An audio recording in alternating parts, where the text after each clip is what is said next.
Hello and many thanks for joining us on the program People, Politics and Power. I am Imonia Marere. Nigeria has faced an unsettling resurgence of insecurity in recent times, and this continues to undermine its socio-political stability and economic progress. From the violent exploits of terrorists and insurgent groups in the northeast to the menacing activities of bandits and kidnappers across the northwest and north central, the crisis has evolved into a multifaceted challenge with national and global implications. The South also contends with secessionist agitations, kidnapping for ransom, ritual killings, and urban crimes. These security threats not only threaten lives and livelihoods, but also exacerbate existing socio-economic inequalities, deepening poverty and displacing millions of people. Experts say the roots of this resurgent insecurity lie in a complex web of factors, such as a weak security architecture, systemic corruption, ethnic tensions, and environmental degradation.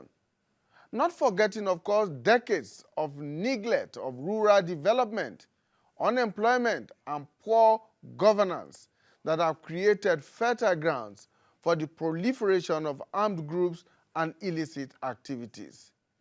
They also point at the persistent trust deficit between the state and its citizens, which continue to hinder sustainable solutions. As Nigeria grapples with these challenges, what is required to address the crisis in the short, medium, and long term? What are the paths to a sustainable resolution? These are the issues we'll be looking at today on the program, People, Politics, and Power. And I'm joined in the studio by Air Commodore Abayomi Balogun, a former Deputy Director of Operations at the Defense Headquarters here in Nigeria. He's the author of a book on Nigeria's security challenges titled Amidst the Chaos and Uncertainties, Nigeria Can Overcome. Mr. Commodore Balogun is also the author of Nigeria Air War in Sierra Leone, a book he wrote while he was in active service during the wars in Liberia and Sierra Leone. Thank you so much for joining us, Commodore. We're also joined online by Dr. Yahuza Getso, a security analyst and a security consultant. Thank you so much for joining us, Dr. Getso. Thank you for having me. It's been a great pleasure. Good afternoon. Welcome. Good afternoon, Air. Good afternoon. All right, let's take a short break, and when we return, we'll be diving straight into our discussion. What are the sustainable solutions to Nigeria's security and, of course, social, economic, and political crisis? Stay with us. Of our dream, the Nigeria we need is the united, indissoluble, and cohesive Nigeria, which guarantees equity, fairness, justice, and prosperity for its citizens. That is our focus on People, Politics, and Power. It is fresh, insightful, impactful. It's a must-watch. People, Politics, and Power on AIT. Thank you so much for staying with us. Commodore Abayomi Balogun, let's begin this way. You have, as it seems, articulated so much in a book that you just published, Amidst the Chaos and Uncertainties, which talks about Nigeria's security, socio-economic and socio-political challenges. Yes. What motivated you to write? Actually, it has been there, but the motivation was triggered about 7 months ago. I was in a gathering of Nigerians, and we kept talking about Nigeria and how Nigeria can move ahead. And during the discussions, everybody was pointing at government. Every little thing is government. Every little thing is government. And after such discussion, I went home and said, no, we all have a role to play because security of a nation, we have misconstrued it in the past, thinking that it's just government that should secure everybody. But I went back and saw that it's all of us. It's an all-inclusive approach. And that's why if you look at the book cover, you have Nigerians there. And it says, the future of our nation is in our hands. So I needed to reach out to the people that I've been discussing with, that they all have roles to play. Everybody has a role to play in the socio-economic development of Nigeria. And that's why I had to sit down and examine the nation as a whole. And somewhere in the book I said, we are all guilty. And if we can accept that we are guilty, then we can overcome. So those were the motivation. That was the main reason I sat down and I looked at it, things we could solve non-kinetically, and there are so much we could do before going to war. But then, are we doing it well? Are we following the proper procedure? Yes, sometimes you need the military power behind you. They say carrot and stick approach. When you are doing diplomacy, the man you are talking with must know that if he fails to follow what you want, you have that stick behind. But that shouldn't be the first line of action. So non-kinetic means, and then kinetic means when it is ultimately necessary to solve the problem. Let's begin with the security challenges. They have been there for almost or more than a decade now when we actually started having these challenges from Boko Haram terrorism to banditry to now kidnappings for ransom, and it appears to have enveloped the whole country. In 2024, those problems have not gone away at all. If anything, they appear to be growing. What do you think are the major push factors? For me, what I say is that we've been doing the same thing over and over again. We must sit down and assess what we have been doing. Yes, we have made a lot of mistakes in the past. We must accept that. And then those mistakes is what we need to address to move forward. And then we must change. In the book, I said something about change of security architecture. The security agencies generally today, we wait for the enemy to attack us before we respond to them. We will now repel them, we will now chase them. For me, where we are right now is beyond defensive, offensive. If you want to follow it kinetically, we should be offensive throughout until they lose the will to fight. We are talking about Nigeria. Those are bandits, those are kidnappers. They don't have what Nigeria has. But the ability to sustain the fight is what we are lacking. We must continuously push them until they say they are not doing anymore. And that approach I call relentless pursuit, which we have seen in other parts of the world. When you pursue your enemy to a point, he will give up and raise his hand and say, no, I'm not fighting again. So we need to change that posture of defensive, offensive to relentless pursuit. Then we can overcome kinetically. Non-kinetically, we must engage more people. We must engage the community. We must engage the people at the grassroots because that is where the dangers are. The threat starts from the grassroots and come to us in the city.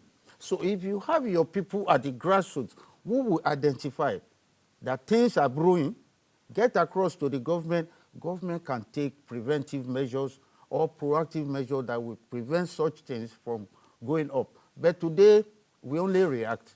So that's when whoever is desired to attack us will just come. What's the latest now? Lukarawa. Lakurawa. Yes, once they see that you accept them, you don't quickly stem them, they will keep coming. So I think we need to change our approach, and that's the only way to go for now.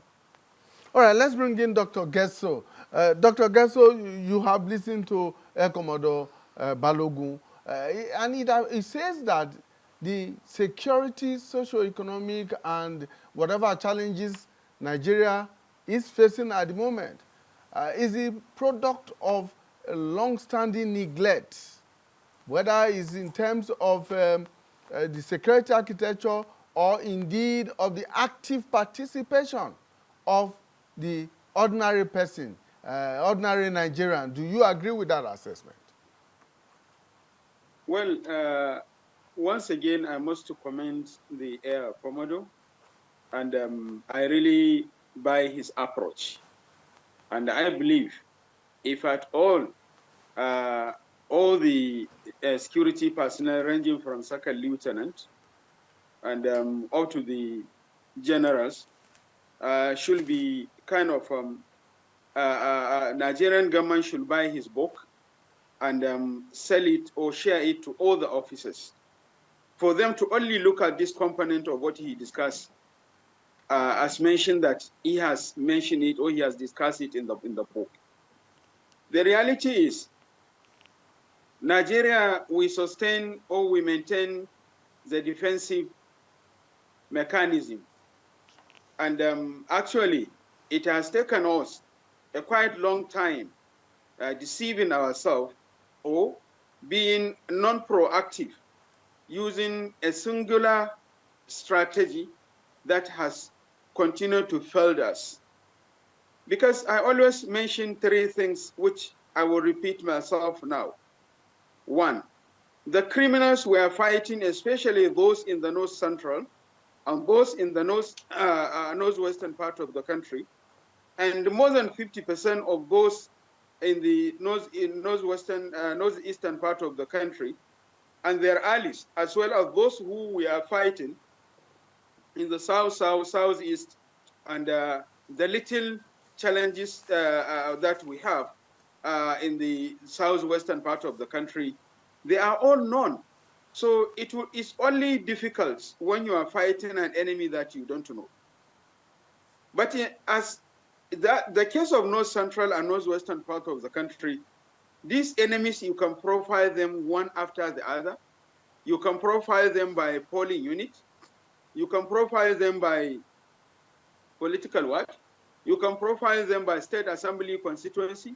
You can profile them by national assembly constituency, and you can profile them by senatorial constituency, as well as by state itself. And not only, when I say profiling them, you can know the name of the person, you can know where he lives, you can know who he or she associates with, you can know who is supplying him with either arms or any social need, you can know who is his tailor, you can know who is his medical officer, you can know who is giving him medical outreach activities, you can know who is community health extension worker who has been servicing him, and you can target and easily understand and profile who is providing him with whatever. And then the first thing and primarily is to have a collaboration and partnership with those grassroots as mentioned by the Air Commodore. I really commend him for saying for that position. So then what you need to do is you need to be proactive by setting a triangular structure. When I say triangular structure, is one structure by the one angle for you to have a formation from the polling units to the political what? The system we are using for our leadership recruitment.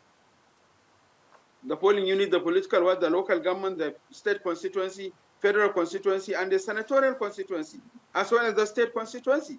So when you set up those structures, that is one angle. The second angle is to identify, to have a kind of intelligence reformative and systematic approach of identifying, tracking, generating, narrating, assessing, analyzing your intelligence data. And then the other angle is for you to have the operational combats, where necessary you use the kinetic approach, which means you will have, Nigeria could have been, the issue of banditry and kidnapping will have been a storytelling, as far as if at all Nigeria has been managing it very well. But because of four things: one, internal sabotage; 2, negligence and internal sabotage within, negligence, as well as issues around our recruitment of the personnel, as well as corruption in the services, especially when it comes to the issues related to who do we recruit, who do we post, why do we post, why do we transfer, and how do we manage issues, and inability of the system to have an approach of reward and punishment, and holding people accountable for their responsibility here and there within the cycle of the operations, the services themselves, and also addressing the issue of competitiveness among the services. And at the same time, inability of the system to also hold the non-formal structure responsible for certain things, because many traditional and religious leaders, as well as other philanthropists, politicians, political appointees, and even elected persons were found guilty, and they have been prosecuted, and yet there is no feedback. At the same time, we must commend the Chief of Defense, the present Chief of Defense Staff, that is General Christopher Musa, for his effort to kind of try to make some efforts for realigning and going back to the grassroots by reforming or by coming up with, or by strengthening the system of civil military engagement. But the problem, have we been able to sustain it? And how systematic have that been useful? And how do we utilize the process? And who have we ever been holding accountable? Looking at the total sum number of the money that we have been imputed into the operations, into the civil military engagement, into the combat operations, into our intelligence, I can tell you confidently, if at all we have judicious and accountable procedure of managing resources, less than 16% of what Nigeria has spent in the last 5 years will have been used easily to bring an end, to have brought an end of these security challenges that we have. Because if at all we say we are conducting dialogue, we know Bell Liturgy. Who is Bell Liturgy? How do we reach out to Bell Liturgy? How do we reach out to Ado Aleru? How do we reach out to all those guys that we have mentioned that we have been conducting dialogue, and we have been reaching out to those criminals or the criminal kingpin or their leaders? So if at all they have not been keeping, respecting the promises and the agreements, then why can't we cordon them? We should then change the strategy for cordonal operations. All right. I'm sure Dr. Gesso, before you continue, let me bring in Commodore Balogun, because you have put a lot on the table, some of which are also contained in the book that he has just published, in which he says, for instance, that we are all guilty. Yes. And here you are talking about the role of the citizens. You say we as citizens are guilty, the judiciary is guilty, the executive is guilty, the legislature is guilty. Oh, yes. And indeed, our security forces are guilty. Yes. Tell us more about that. How we all became guilty of this challenge. What we have right now, the situation in our hand, did not start today. It didn't start yesterday. It's accumulating thing. It's something that had been on and we never pay attention to it. So, if I take you back a bit to 1984, and during our head of state then, General Muhammadu Buhari, in 84, he told us that Nigerians were indisciplined. And indiscipline was the root of everything. If we sit down and look at it, whoever is misbehaving today lack home training, lack discipline. And he told us then, and if we can remember, some of us that were older enough or old enough then, we saw that when the campaign started, Nigerians started disciplining themselves. We were queuing up at bus stops, we were queuing up at banks, post offices, and if you are misbehaving, once another Nigerian say, why, which is an acronym for War Against Indiscipline, why, you will stop it, because if you don't stop, the other Nigeria will shout why. And everybody started checking themselves, and we became our policemen, and it was working until 1985. Yes, initially it was military backed, because military was in government and they needed to enforce it.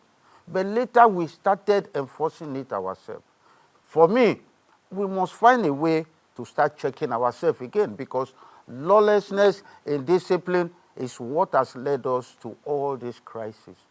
We don't care for each other. The rich man does not bother about the poor man. The people in authority are stealing money meant to develop the places and meant to provide for the poor. So we are all guilty unless we go back and say, let us think back and change our mindset and say a challenge to Nigeria anywhere is a challenge to all Nigerians everywhere, and we become our brother's keeper, and then we can progress. If we don't do that, we may not be able to. But the government of the day must take the lead. They must create the enabling environment. I refer to the National Security Strategy of 2019, signed by the former president. And it called for an all-inclusive, all-of-nation, and all-of-government approach to securing our nation for socio-economic development. Why did they do so? When we are talking about grassroots now, it has been there since 2019 that National Security Strategy said that is what we should do. In 2014, President Jonathan also signed National Security Strategy, but our problem in this country that I've seen so far while writing this book is that we call for meetings, we set up committees, seminars, conferences, workshops. Whatever happened at the end of the day, both the resolutions, the communique are kept in somebody's drawer. It's never executed. As likewise, the government policies. Like I said, the 2014 National Security Strategy, in fact, it called for something I'm preaching in this book, that the armed forces should establish a unified command. Outside the services, the Army, the Navy, the Air Force will still operate on their own. But there must be a unified command that will be ready to respond to crisis immediately. Quick response. Since 2014, the National Security Strategy 2014 directed such. Have we done it? Now, in 2019, the 2019 NSS also said, now, because of the complexity of the situation, it should no longer be for the armed forces alone. It should be all of nation. Policies will not execute themselves. It is human beings that will execute them. When those things came out, encouraging the way to go, but those policies remain where they are. Nobody to execute them. That's why Army is still fighting as Army, Air Force is fighting as Air Force, Navy is still fighting as Navy. On the surface, yeah, we are doing joint warfare. But to me, joint warfare died in 2014 in Nigeria. We were having it as a joint operation under the Chief of Defense Staff in DHQ up to August 2014. By August 2014, a directive from government said, CDS, you are no longer in charge. Hand over to the Army. And the Air Force said, no, we are not under Army. In this kind of thing, we are equal. Navy said, no, we must go back to the jointness as it is in the book. But today, we have not gone back. I'm commending the current CDS because it's agile. It's going around and trying to bring everybody together to work. But then it will not, because that pronouncement of 2014 by the president then is still hold until you change it and say, I return unity of command to CDS, who is in charge. And that's why the same government set up a committee, and we sat for like 45 days to reform the Ministry of Defense and reform the armed forces. In fact, there were two committees. There was the first committee for the same job. The second committee was to implement the recommendations of the first one. They were made up of sound Nigerians, both retired, serving, and civilians. But what happened to all that? They all end up in somebody's bedroom, in somebody's workshop. We never implemented. A lot of challenges we are having today, solutions have been proffered in the past, but we never bothered to execute them. Are you suggesting Yes. remotely that perhaps democracy may have exacerbated our security challenges? Yeah, it's possible. Because when I talk about the, the reform of the Ministry of Defense, for example, yeah, we are in democracy. The civilians must head the military. No problem. But do they have the prerequisite knowledge of how to use the military, the people you are putting there? And you have a Ministry of Defense like ours that we have now that has 95% civilians with like 5% military men. So the 95% civilians are deciding for the whole military. Now, can that work? Because whatever you are going to tell me, you must know more than me. So if you don't know more than me, you can't give me legitimate instructions because you may be making mistake. And that was why that shift in unity of command came from democracy. In the military setting, it will not happen because the man that is doing that knows the implications down the line. You must maintain that pyramid. The CDS cannot be in charge of operations. Suddenly, you now tell him, be a spectator. You just watch and see what is happening. So going forward is to get that first and get all the military men under one umbrella. And then you now move forward, including what 2019 National Security Strategy said. It now says it's an all-of-nation. How do you get all of nation to work with the military? You need to create something we call multi-agency coordination and control center, where all the security agencies will be in a hall like this. It is that place, like Dr. Geso was saying, that you bring traditional rulers, you bring religious leaders, you bring MDAs, you bring NGOs, and we rub minds. It's a Nigerian thing. It's not just the military. So that is the place you will all rub mind, and everybody will share their idea on how to move the nation forward. But if you don't have that, and you have the military are working here, the civilian Shegumi is there in Kaduna, Father Kuka is there, everybody is saying, where is the fusion point? Until you do that, then you get everybody to get focused on one objective, safeguarding Nigeria. That's the way I think. Dr. Gesso, let's bring you in now. Okay, well, we appear to have lost Dr. Gesso momentarily, but we should be able to get him back as quickly as possible. So, Ekomodo Balogun, let's continue with our discussion here. And I'd like to focus more on the National Security Strategy, which is a document that has moved from 2014 to 2019. The 2019 version must have been an improvement on the 2014 version. Now, why has it been difficult, or why is it, as it were, unable to provide the solutions to our security challenges? Because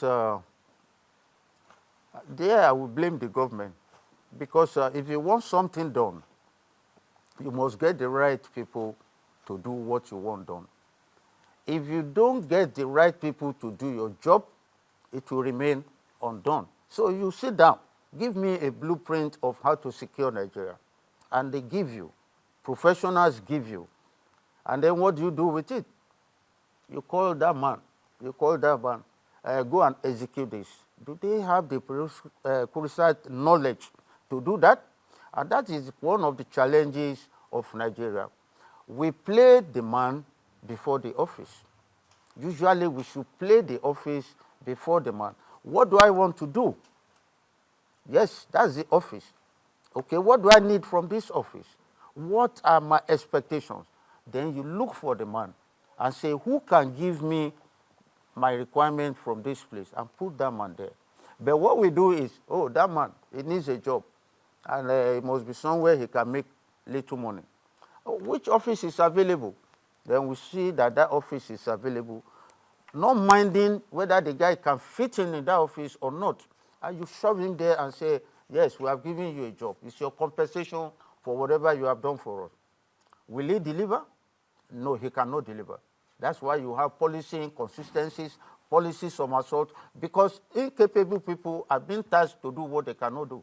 So, if we want to execute anything, look for the right people who can get the job done and let them do it. Forget religion, forget tribe, forget ethnicity. We are talking about Nigeria and how to move Nigeria forward. There are so many brilliant Nigerians out there that can do the job. They may not be in politics, but we are looking at Nigeria as a whole. So that would be my advice. Those policies are there, and a lot of them are still relevant.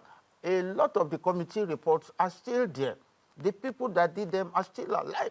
For me, I would say, dust those reports. Sit down again and bring out what is applicable for today and start implementing. All right. Dr. Gesso is back with us now. Thank you so much, Dr. Gesso. I'm sure you are very familiar with the National Security Strategy. That is one document that Air Commodore Balogun has harped on. From 2014 to 2019, the 2019 version, as he has aptly put it, is an improvement on 2014. But it appears that implementation has always been the problem. As you take that issue, I also like you to look at how corruption appear to have exacerbated our security challenges in Nigeria. Well, you know, you have asked a very expensive question. However, I will respond to it accordingly. You know, there are a lot of issues. One related to engagement of personnel, that is recruitment, managing the personnel, providing equipment and logistics, and managing the operations, and at the same time, providing the social welfare to the personnel, and then synergy among the personnel and creating the competitiveness, as well as having the accountability mechanism to as a whole. That is as a benchmark and a roadmap towards addressing the issue. But the problem, that corruption you have made mention, a lot of money have been utilized for so many things. Sorry. A lot of money has been imputed. Please forgive me. Please go ahead. We can hear you, Dr. Gesso. Just go ahead. Yeah. A lot of challenges have been mentioned and said every now and then by different people related to. Please, I'm sorry. Just continue talking. We can hear you.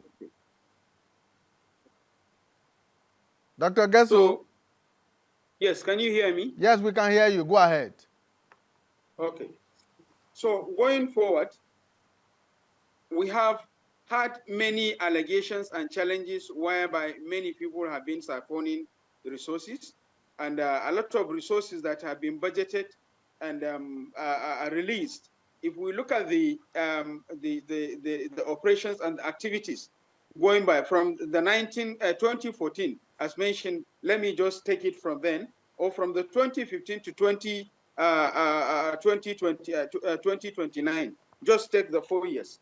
When you look at all these issues together, and you look at how much money have been imputed for the purposes I mentioned, or for the purposes I outlined, and you look at the results, the indices of the indicators, and you look at the results, and you see the outcome, and you still have the same issue, and you have people by the side getting richer and richer among the security personnel, among the legislators who are involved in security activities, among the policy makers and policy implementers within the cycle, and nobody is checking, which means it becomes a kind of a business environment where people are working day and night to find a way of enriching themselves, rather than making it a strategic way of finding solutions.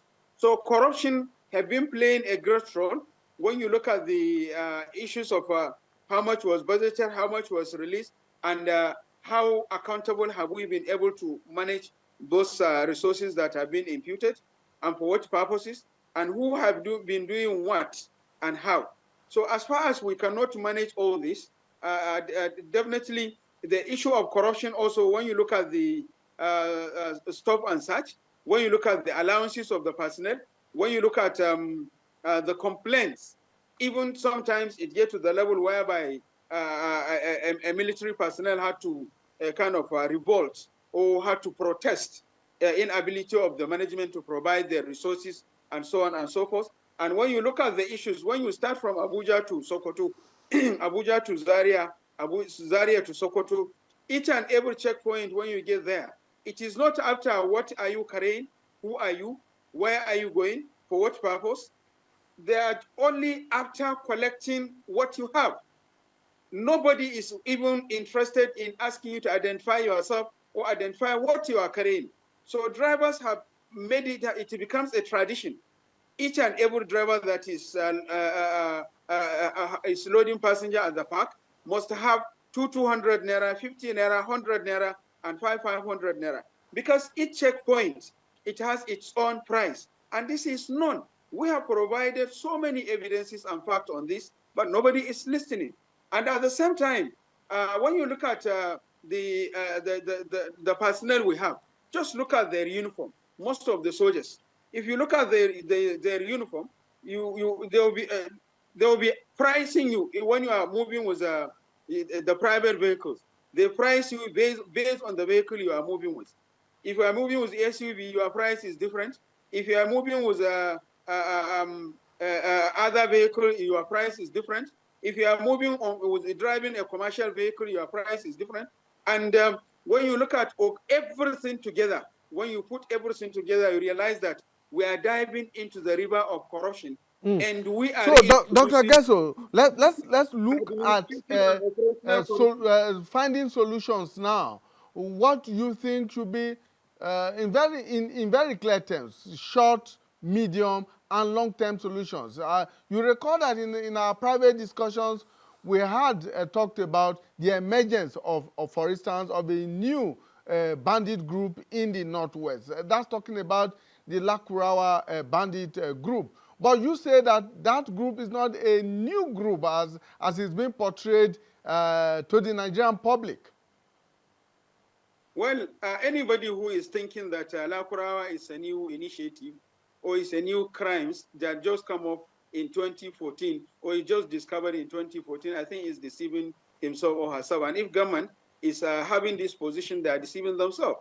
They should go back and endorse their document and check what my submission in the year 2017 and 2018 to the National Intelligence Agency, the Defense Intelligence Agency, and a discussion I was invited for was military intelligence, as well as submissions I made to the force headquarters and other related agencies and other retired and serving personnel who are maybe listening to me now, or they may listen to it after, maybe on a YouTube or what. They knew I have made a submission. Lakurawa started, according to my own fact, they started in the year 2017. I conducted a research and survey in 2018, and they are not only in Sokoto and Kebbi, they are also in Adamawa and Taraba. I have made mention even recently when I disputed the submission made by the government, when the government made its own position that they are new. And when you take, for example, the dangers that we are facing around the Kiama, that is between Niger, Kwara, and part of Kebbi State. Now we are facing another danger, which is more dangerous than Lakurawa. And it is not just about pushing them away. It is all about managing the situation. Until and unless the medium term, we must have massive recruitment. Massive, sincere, honest, and recruitment. When you are going to recruit at least 100, yes, of course, Nigerian government and the policy makers and the government keep saying that they don't have money to recruit. Agreed, you don't have money to recruit, but you have money to kind of make a community-related engagement, whereby at least each polling unit, if you can engage a volunteer, use volunteers between the age of 17 to the age of 20, 22, 25 maximum, minimum of 100.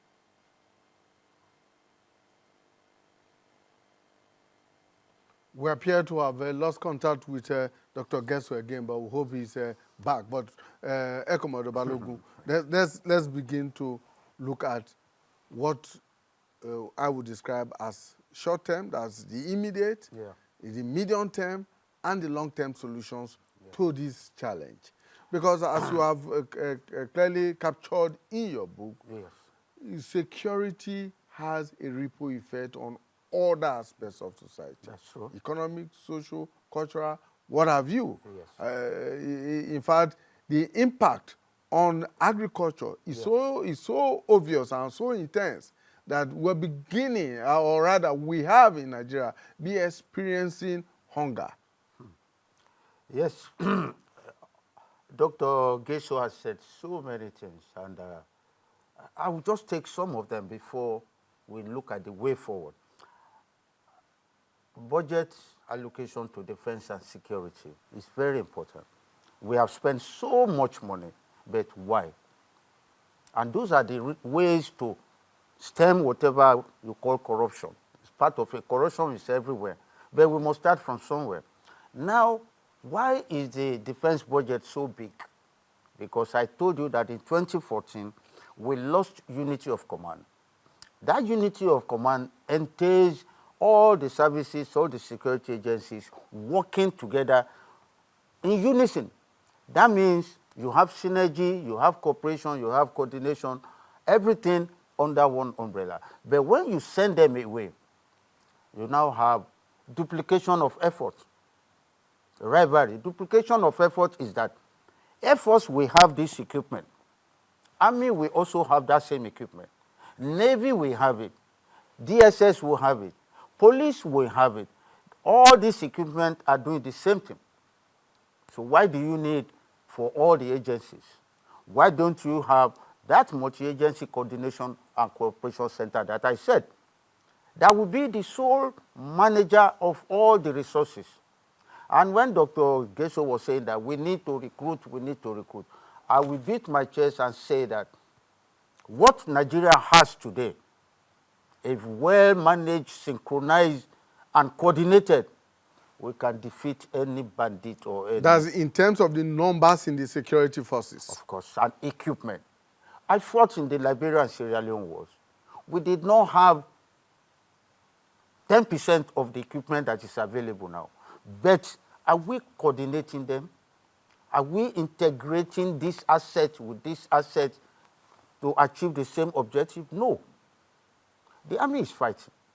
The Air Force is fighting. Navy is in the south.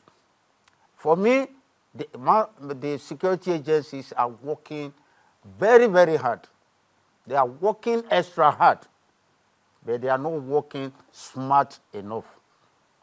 If they are working smart, they don't need too much resources. And that was what NSS 2014 said.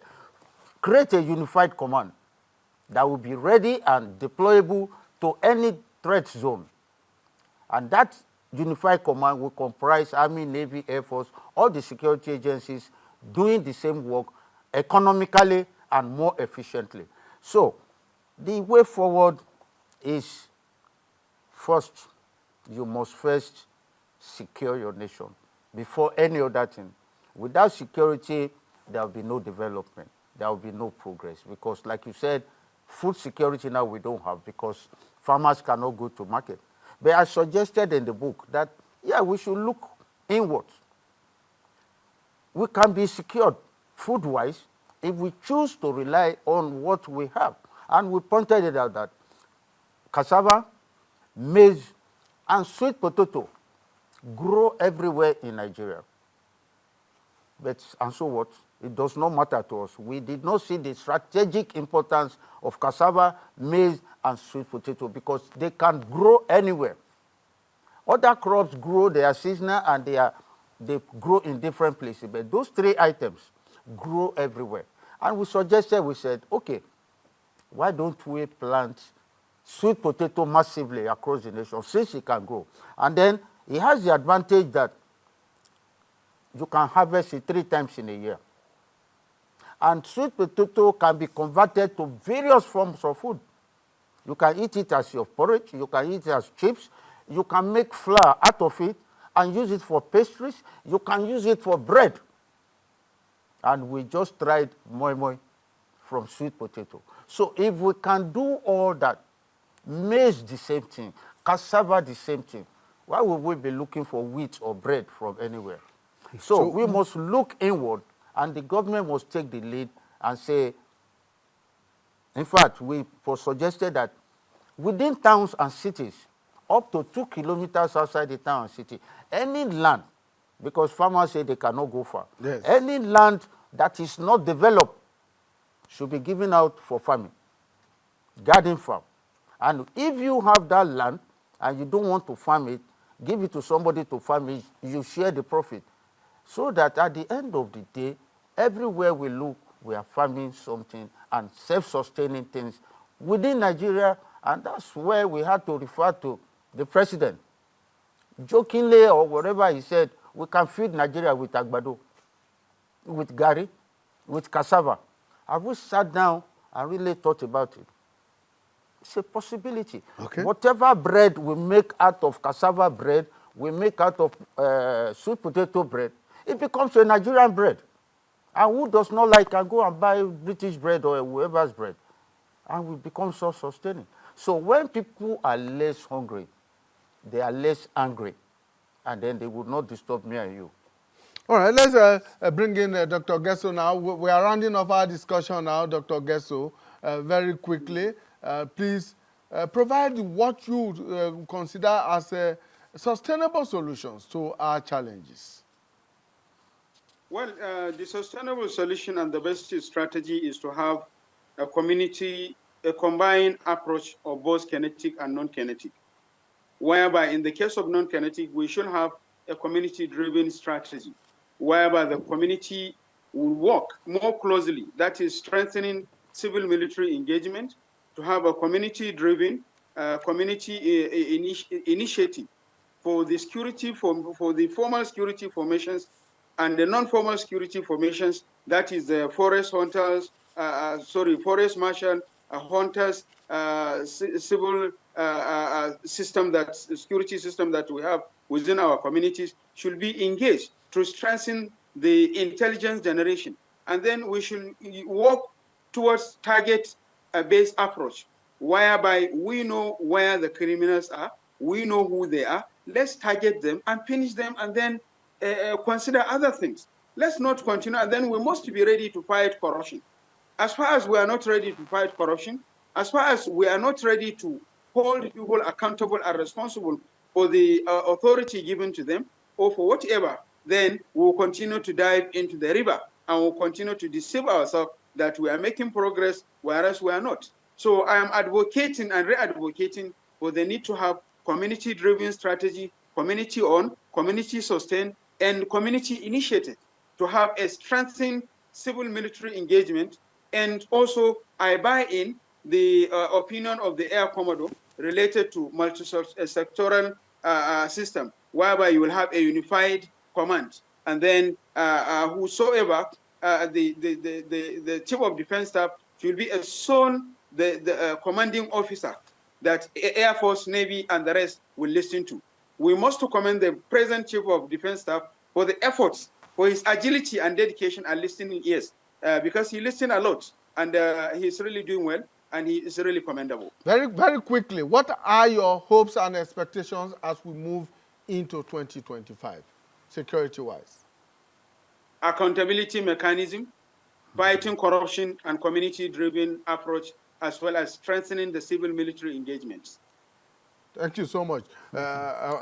Commodore. Yes, sir. What are your hopes? What do you want to see happen in the security sector in 2025? Yes, I think Nigeria can be more secured as we move along, but there are things we must do.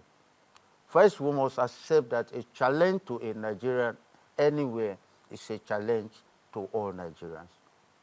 We must beg the executive to give us good governance. When you have good governance where the rights of the people are protected and what is due to them are provided, they will be happier and they will be more peaceful. We must also need to change our orientation about Nigeria. Because like I said during the discussion, indiscipline is so bad, which has led to lawlessness that anybody does whatever they need or whatever they feel like. So we must put all that and say Nigeria is our own. We have no other place to go. So we can all collectively make Nigeria a better place. So that would be my, what I'm pleading with Nigerians. Accept that this Nigeria can be better, but the future is in our hands. Thank you so much. Air Commodore Abayomi Balogun, former Deputy Director Operations at the Defense Headquarters and author of a book that has just been published on Nigeria's security challenges. It's titled Amidst the Chaos and Uncertainties Nigeria Can Overcome. He also authored the book Nigeria Air War in Sierra Leone. Thank you so much for your time. And of course, we were also joined by Dr. Yahuza Gesso, a security analyst and consultant who joined us all the way from Katsina, of course, in Nigeria here. Thank you so much for your time. And thank you for all the sacrifice you're making to keep Nigeria safe. Thank you, Dr. Gesso. All right, that's our program for today. Please join us again when we bring you a fresh edition of People, Politics, and Power. Bye for now.